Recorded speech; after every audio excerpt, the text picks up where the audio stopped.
Okay, similar to the demand curve, I mean, like, which is a representations of consumers. Then we also have a supply curve, which is a representations of a suppliers or seller in the market.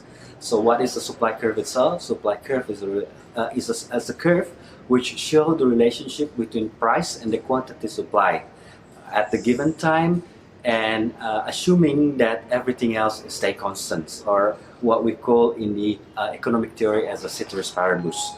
So supply curve is a relationship between quantity supply and price. So what is the determinant of supply?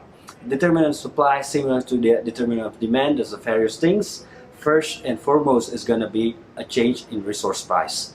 Resource price, when you produce something, obviously you need materials, you need labor, you need energy, you need everything to make like the good is actually become to be produced. So a change in resource price, for example, a resource price increase, then obviously quantity supply will be declining.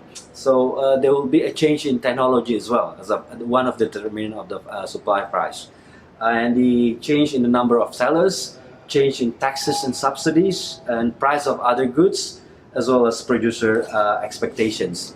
And similar to the concept of market supply, market demand. So a market supply is simply a summation of a total of an individual supply curve.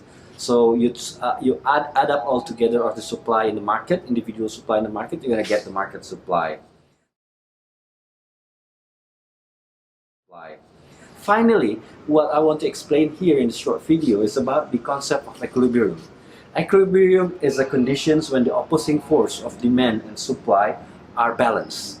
So equilibrium occurs in the economic concept when the demand and the supply curve are intersect together. Here you're going to have like the equilibrium price, equilibrium quantity, as well as surplus or shortage. So surplus and shortage will not exist in the competitive market.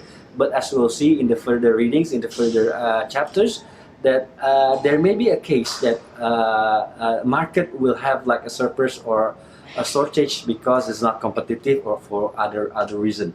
Finally, in the market equilibrium, you're going to see the rational function of price and efficient allocations.